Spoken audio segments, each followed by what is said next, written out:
बोलिया सुहावन लागे राम मोरवा बोलिया सुहावन लागे आज के रतिया पापा हो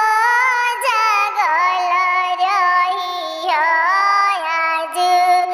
घरवा चोरिया हो जइहे राम आज घरवा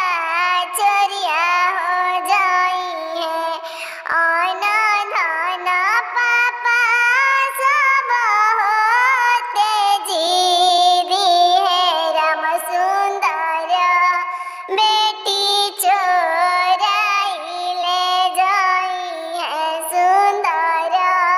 बेटी चोराई ले जाई है आमा आमा के धनवा पापा हो बची